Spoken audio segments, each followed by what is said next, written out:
Happy Christmas to all. Hello friends, আমি Mampi and welcome to my channel what the hell. আমার মামা বাড়ির নাম সংকীর্তন অনুষ্ঠান আছে, গতকাল গীতা পাঠ হয়ে গেছে। সেই ভিডিও আমি এর আগেই পোস্ট করে দিয়েছি। ওর থেকেই রান্না বান্নার আয়োজন শুরু হয়ে গিয়েছে। ঠাম্মা তো প্রায় ভোর 3:30টার দিকে উঠে স্নান টান করে ঠাকুরের কাজ করা শুরু করে দিয়েছে।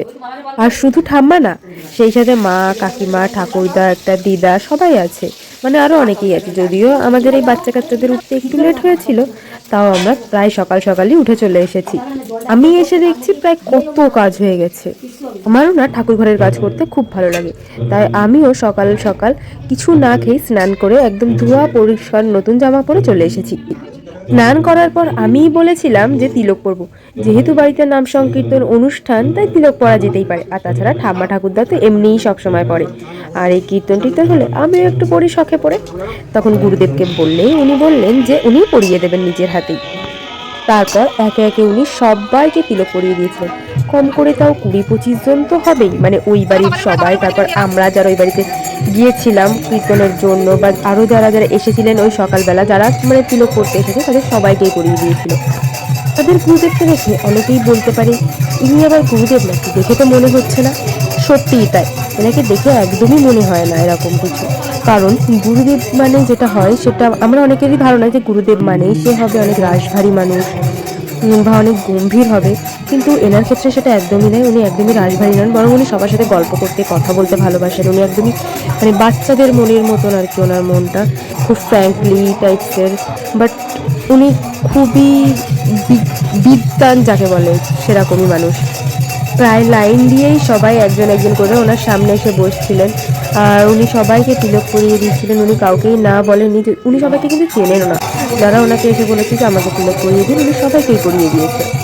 আর ইনি হলেন আমার দাদু, মানে যার জন্য আজ মামা বাড়িতে এত বড় অনুষ্ঠান করা হচ্ছে। ঠাকুর ঘরে ঠাম্মা, মা এরা মিলে ঠাকুরের রান্নার আয়োজন করছিল। আর এদিকে এরা এসেছে বাইরের সব লোকজনের, যারা নিমন্ত্রিত তাদের জন্য রান্নার আয়োজন করতে। এখানে অনেক রান্নাই প্রায় হয়ে গেছে, মানে যেমন পায়েস হয়ে গেছে, বা ভাত খানিকটা হয়ে গেছে, ডাল হয়ে গেছে। এছাড়া সকালে ঠাকুরকে বাল্যভোগে দেওয়া হয়েছিল চিড়ে প্রসাদ। বেসিক্যালি তো আজকের অনুষ্ঠানটা করা হচ্ছে দাদুর জন্য, যদিও সবার ইচ্ছা ছিল এমন একটা অনুষ্ঠান হোক বাড়িতে। বলে দাদু ক্যান্সার পেশেন্ট, আর এখন উনি একদমই ভালো নেই, শুধু ওনার মনের জোরই ওনাকে ভালো রেখেছে আর কি। আর প্রায় বেলা 10টার দিকে যারা কীর্তন করবেন তারাও চলে এসেছিলেন। শুধু বসে বসে ভিডিও করলে তো হবে না, আমাকেও একটু কাজ করতে হবে। তার কারণ আমি নিজেই কাজ করতে খুব ভালোবাসি, বিশেষ করে ঠাকুরের এই রান্না বান্নার কাজ। তার আমিও এখানে রান্নার কাজ করতেই বসে পড়েছি। মাঝে মধ্যে একটু একটা দুটো ভিডিও ক্লিপ তুলেছিলাম জাস্ট। কীর্তনের দিনও প্রায় সকাল থেকে মানে 10:30 থেকে 12:30 অবধি পাঠ হয়েছিল। আর এই পাঠ করার কথা ছিল আমাদের গুরুদেবের, কিন্তু বাংলাদেশ থেকে একজন ভক্ত এসেছিলেন। গুরুদেব তাকে দেখে বললেন যে আপনি আজকে পাঠ করুন। 12টার মধ্যে ভগবানকে ভোগ লাগানোর কথা ছিল, কিন্তু এত সব রান্না শেষ করতে করতে প্রায় 12:30 বেজে গিয়েছিল। আর ওই দিন ভগবানকে নিবেদন করা হয়েছিল অন্ন, ফ্রাইড রাইস, অনেক রকমের ভাজা, যেমন কুমড়ো ভাজা, পটল ভাজা, কলা ভাজা, আলু ভাজা, উচ্ছে ভাজা, বেগুন ভাজা, বরবটি ভাজা, বরবটি না মানে বিনস ভাজা, ফুলকপি ভাজা, বাঁধাকপির বড়া ভাজা, পনির ভাজা, আর হয়েছে থোর ঘন্ট, মোচা ঘন্ট, মূলো শাক, পালং শাক, শুক্তো, ডাল, পনির রসা, চাটনি, পায়েস, পেট ভাজা, লুচি, মালপোয়া, মিষ্টি দই। আর মিষ্টির প্রকারভেদ নাই বা বললাম, মানে সবাই যা যা এনেছে তার সমস্ত কিছু ঠাকুরকে দেওয়া হয়েছে, একটা দুটো করে কি আরও বেশি বেশি করে বলতে গেলে প্রায় সমস্ত মিষ্টি ভোগে দেওয়া হয়েছিল। যারা নিমন্ত্রিতরা যারা এসেছিলেন, যারা এনেছিলেন মিষ্টি, তারপরে বাড়ি থেকেও আনা হয়েছিল প্রচুর মিষ্টি, সমস্ত কিছু ঠাকুরকে ভোগে দেওয়া হয়েছিল। আর ফল প্রসাদ তো আছেই।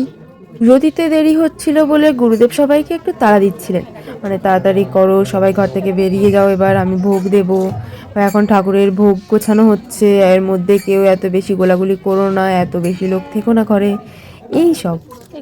এরপর ঠাম্মা ওখান থেকে ভোগ গুছিয়ে চলে আসার সাথে সাথে আমরা সবাই বেরিয়ে গিয়েছিলাম ঘর থেকে, কারণ বাইরেও কীর্তন হচ্ছে। গুরুদেব পুজোয় বসে পড়লে আমরা সবাই দরজা বন্ধ করে বাইরে গিয়ে কীর্তন শুনছিলাম। আর আমি সবার কাছে একটা কারণে ক্ষমা চেয়ে নিচ্ছি, সেটা হলো পুরো অনুষ্ঠানটাকে একটা ভিডিওর মধ্যে আনার জন্য, মানে প্রায় সকাল থেকে বিকাল অবধি যতক্ষণ ধরে অনুষ্ঠানটা চলেছে সারা দিনের সমস্ত ঘটনা একটার পর একটা করে দেখানোর জন্য যাতে আপনাদের কিছুটা অন্তত দেখাতে পারি, তার জন্য আমি কিছু কিছু জায়গায় অনেকটা স্পিড বাড়িয়ে দিয়েছি। হ্যাঁ, অবশ্যই কিছু কিছু জায়গায় কেটে বাদ দিয়েছি, আর কিছু কিছু জায়গায় একটু জোর বাড়িয়ে দিয়েছি, তার জন্য আমি দুঃখিত। পর আমার মাসি যারা কীর্তন করছিলেন তাদের চন্দনের টিপ পরিয়ে বরণ করে সবাইকে মালা পরিয়ে দিয়েছিল।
যখন বিরামবন্ধের সঙ্গে যুদ্ধ হয়েছিল বিরামের সঙ্গে ঠিক তখন সমালোচনা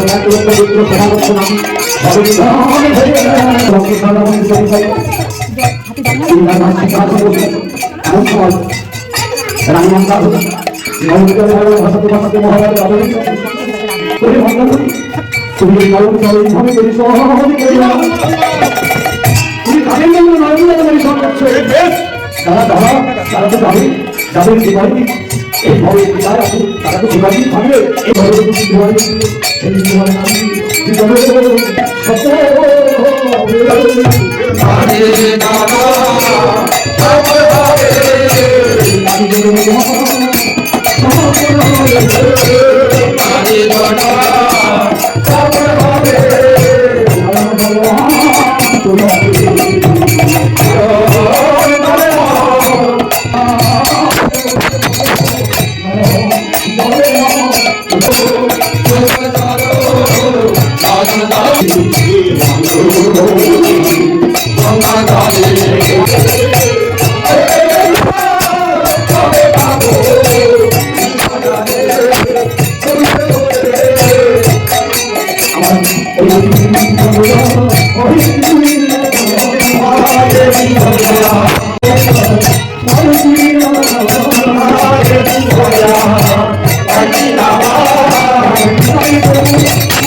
দেখো মোড়ান আছে